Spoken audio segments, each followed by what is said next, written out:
এখন অনেক সকালবেলা, প্রায় ৬টা বাজে। তো আমি আমার ছেলেকে না ব্রেকফাস্ট করে দিচ্ছি, রুটিটা ভেজে দিচ্ছি। এখনো একদম আঁধার, আঁধার হয়ে আছে। তো নাস্তা খাবে। ও আজকে কোচিং আছে তো, তাই ওকে তাড়াতাড়ি উঠিয়ে দিলাম। তো আমি একটু বারান্দায় চলে এসেছি। ওকে আমি কোচিংয়ে দিয়ে চলে এসেছি। আসার পর বারান্দায় গাছগুলো দেখেন, এই গাছটাতে আমার মাশাআল্লাহ অনেক কলি হয়েছে। এটা যখন ফুলটা হয় তখন একদম গাছটা ভর্তি হয়ে ফুল ফোটে। যেহেতু ফুলের কালারটা সাদা তাই অতটা ভালো বোঝা যাচ্ছে না।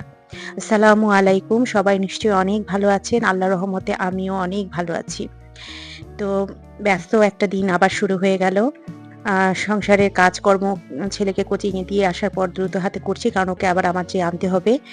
তো কাপড়-চোপড়গুলো সব ওয়াশ করতে দিলাম। অনেক কাপড়-চোপড়ই জমে গেছে। আর যেহেতু আ এখন উইন্টার, কাপড় মোটামুটি খারাপ হয় না। কারণ শাল, সোয়েটার এটা সেটা হতেই থাকে, গরম কাপড়।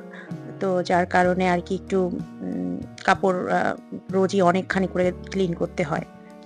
আর তাছাড়া এখন যেহেতু আবার শীতটা আবার একটু, একটু কমে যাচ্ছে। কিছু, কিছু কাপড় আমি যেগুলো বেশি ভারী, ভারী যে সোয়েটারগুলা, বেশি ভারী শালগুলা, সেগুলা আমি একটু উলেন মোডে দিয়ে ক্লিন করে আস্তে, আস্তে করে তুলে রেখে দিব। তো এই যে আমি আবার কোচিংয়ে চলে গিয়েছিলাম। ছেলেকে নিয়ে বাসায় চলে আসছি। এটা আসার সময়ের ভিডিও, ওর কোচিং শেষ করে। তো কি বলবো, আসলে দৌড়াদৌড়ি করতে হয় বাচ্চাদেরকে নিয়ে। এ এ ব্যস্ততা ভালোও লাগে, আবার মাঝে মধ্যে একটু বিরক্তও লাগে। কিন্তু কিছু করার নেই। এটাই তো জীবন। এটাই সবচেয়ে জীবনের সুন্দর সময়। যখন আমাদের বাচ্চারা ছোট থাকে তাদেরকে নিয়ে আমরা ব্যস্ত জীবন যাপন করি। এর চেয়ে সুন্দর সময় মনে হয় না আর কিছু আছে। তো এখানে হচ্ছে আমি কোচিং থেকে আসার সময় মানে ভিডিওটা আমি আগে চলে এসেছি। এটা হচ্ছে স্যার আমাদের একটু বসে কথাবার্তা বলছিল সেটার ভিডিও। আর আমি আসার সময় একটু আলু আর পেঁয়াজ নিয়ে এসেছিলাম। কারণ আমার আলু আর পেঁয়াজটা শেষ হয়ে গেছে। আলু যেহেতু নতুন আলু এখন, সব নতুন আলু, তাও অল্প, অল্প করে কিনি। না হলে দেখা যায় নষ্ট হয়ে যায়, পোকা হয়ে যায়।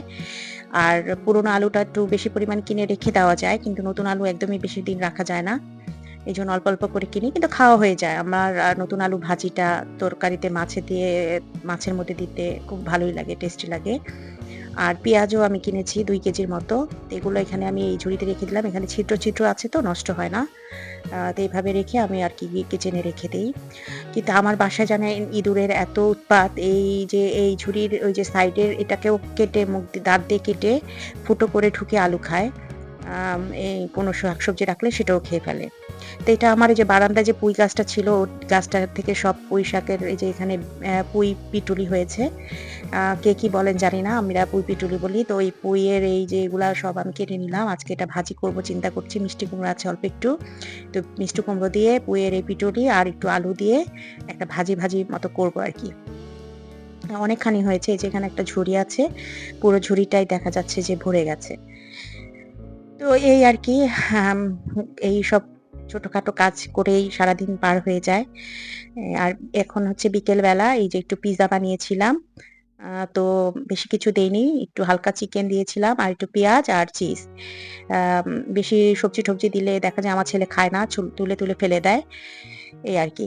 তো আজকের ভিডিও এই পর্যন্তই। সবাই অনেক ভালো থাকেন। আমার জন্য দোয়া করবেন। আসসালামু আলাইকুম।